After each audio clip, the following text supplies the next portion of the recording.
Mohon izin bertanya Ustadz, bagaimana menjelaskannya tentang surat Nuh ayat 3, an ya'budullaha wattaquhu wa ati'uni. Di situ ada wattaqu itu tanpa alif, kemudian ati'uni. Bagaimana menjelaskannya Ustadz?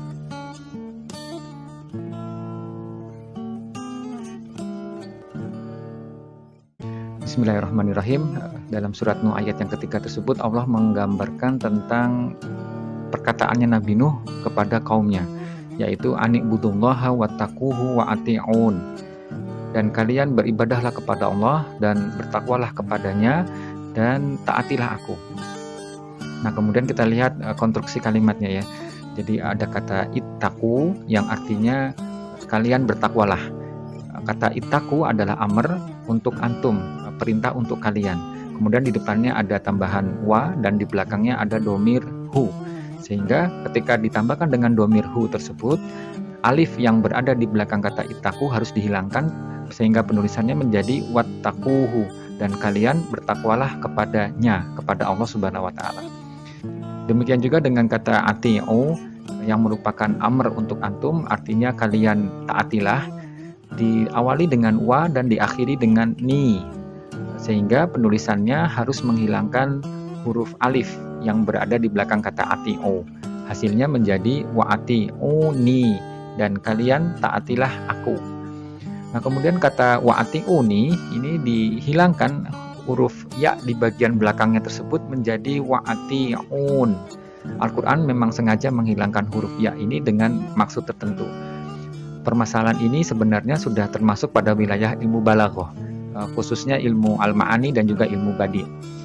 Dalam ilmu al-ma'ani terdapat pembahasan tentang ijazul hadzf, yaitu tentang menghilangkan sesuatu dengan maksud tertentu. Misalnya kasus ini ya, wa'ati'un, yang seharusnya wa'ati'uni menjadi wa'ati'un. Salah satu manfaat dari menghilangkan huruf ya tersebut adalah yadullu ala qillah, menunjukkan jumlah yang sedikit. Jadi maksudnya Nabi Nuh memberitahu kepada kaumnya bahwa yang layak untuk ditaati hanyalah dia. Tidak ada orang yang berhak untuk ditaati, yang berhak untuk diikuti selain dia, karena yang lain tidak memberikan manfaat. Mereka semua adalah orang-orang yang sesat dan juga menyesatkan. Tidak ada yang layak untuk ditaati kecuali dia. Maka Allah perlu mengkhususkan Nabi Nuh tersebut dengan cara menghilangkan ya-nya tersebut. Dan taatilah aku. Karena kalau mereka mengikuti orang lain, mereka akan tersesat. Sebagaimana dalam ayat yang ke-21, qala nuhur rabbi innahum asawni wattaba'u man lam yazidhu maluhu wa waladuhu illa khasara. Mereka mengikuti orang yang harta dan anaknya tidak memberikan tambahan apa-apa kepada mereka kecuali kerugian.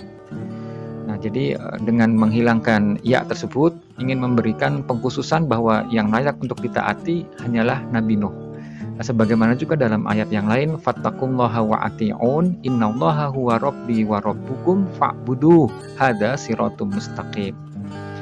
Nah, kemudian dari sudut pandang ilmu badi, yaitu ilmu yang mempelajari tentang keindahan sastra, bagaimana caranya supaya pesan yang disampaikan itu nyaman di telinga dan juga nyaman di hati. Maka tepat sekali pada ayat yang ketiga tersebut huruf ya-nya dihilangkan. Supaya apa? Supaya terjadi keserasian antara ayat yang pertama, kedua, ketiga, keempat gitu. Misalnya pada ayat yang pertama akhirnya berbunyi ayyatiyahum adzabun alim. Ayat yang kedua, inni lakum nadhirum mubin. Ayat yang ketiga, wattaquhu wa ati'un. Ayat yang keempat, lau kuntum ta'lamun. Nah, jadi semuanya seirama gitu ya. Belakangnya ada kata alim, mubin, ati'un, ta'lamun. Nah, coba bayangkan kalau misalkan ayat yang ketiga itu huruf ya-nya tidak dihilangkan.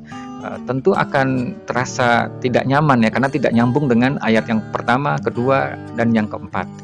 Jadi dengan menghilangkan ya tersebut supaya menjadi serasi gitu ya. Ini dari sudut pandang ilmu badi.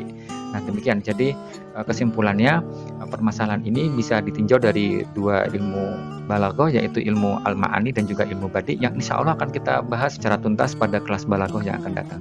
Insya Allah, okay?